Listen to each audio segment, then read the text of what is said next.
السلام عليكم ورحمة الله وبركاته. أرجو أن تكونوا بخير وصحة وعافية إن شاء الله. تحياتي شباب اليوم معانا درس جميل، درس ممتع من دروس الفوتوشوب. ولو هي الحياة كلها صايرة عبارة عن فوتوشوب، يعني ما ظل شيء حقيقي أبد. درسنا هو شباب كالآتي: كيف تصنع من صورة JPG أو أي صورة ثانية وتحولها إلى صورة متحركة مثل ما تشاهدون هذه السيارة الجميلة. كيف استطعنا أن نجعل هذه المصابيح متوهجة وبهذا الشكل الرائع. أوكي، نذهب ونطبق هذه العمليات حتى نستطيع أن نحصل على صورة متحركة عن طريق الفوتوشوب. وهذا في الدرس أولي أو درس أساسي. إن شاء الله سوف ندخل في دروس احترافية أكثر. أوكي، يلا شباب، هذا الفوتوشوب. نفتح صورة جديدة. أنا عملت ضغطتين بزر الفارة الأيسر، يعني نقول عليه دبل كليك. أوكي، نفتح الصورة، نختار هذه السيارة. تلاحظون الصورة الآن طبعا عليها قفل، ومثل ما تعلمنا في دروس سابقة طريقة فتح القفل عن الصورة حتكون هذه الصورة حرة. أوكي، نذهب إلى الصورة ونضغط ضغطتين بزر الفأرة الأيسر دبل كليك. تفتح الصورة وتصبح الصورة حرة. طيب، هنا المطلوب من عندنا أن ننسخ هذه الصورة بحيث تكون نسختين واحدة فوق الأخرى.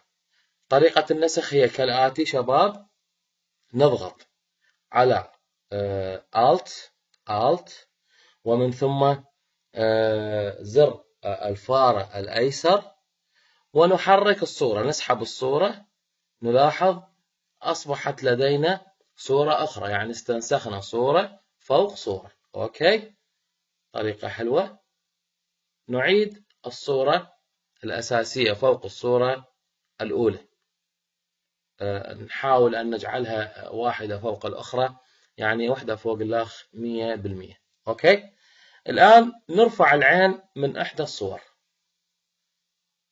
ونذهب إلى الإضافات وإلى تنفيذ ونأخذ الهالة. مثل ما تلاحظون هذه الهالة ظهرت عندي. نأتي بالهالة ونضعها على أحد المصابيح ونختار مثلا القيمة 70 أو القيمة 65، يعني فد قيمة قليلة حتى لا تكون الصورة مشوهة أو لا تكون الصورة غير واقعية. أنا أختار 70، أضغط موافق. تلاحظ المصباح الأيمن توهج. الآن أذهب مرة أخرى وأعيد نفس العملية على المصباح الآخر أو على الضوء الآخر. تلاحظ شباب أيضا أرفع الهالة وأضغط أوكي. تلاحظ الآن المصباحين توهجوا لكن صورة ثابتة غير متحركة. أوكي، أرجع العين على الصورة الأولى. راح تكون عندي الحركة بهذا الشكل. طيب، كيف راح أنجز الحركة؟ أذهب إلى هذا الاختيار شباب: Image Ready. Image Ready في الفوتوشوب يعني يصنع لنا صورة متحركة. نضغط عليه راح يفتح عندنا الإيمج ريدي. هذا هو سياق العمل، تلاحظون ماشي. هنا انتبهوا لي إلى هذه الخطوات. ترفع العين تماما. هذه عندك الصورة. أول حاجة ترجع تضغط على العين في الصورة الأولى اللي ما وضعنا عليها المصابيح. ماشي، انتبه. هنا العين موضوعة على هذه الصورة. نجي إلى هذا الاختيار، نفتح شفيفة أو مضاعفة الإطار. بهاي الحالة ايش راح نسوي؟ نرفع العين ونضعها على الصورة الأخرى اللي عملنا فيها المصابيح. ماشي. ونجي نفحص الحركة مالتنا. انتبه، هنا حركة سريعة صارت. نذهب إلى الثانية، نقرأ أيضا بزر الفأر الأيسر، تظهر لنا زمن الحركة. مثلا أختار ثانية، والحركة الثانية أختار ثانيتين وأنظر. ماشي.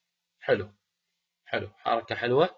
ماشي. تقدر أنت تسرع تبطئ طبعا حسب حسب مزاجك أو حسب رغبتك. الآن أريد أحفظ هذا العمل، أحفظه صورة متحركة، يعني GIF. أوكي، GIF. أضغط Shift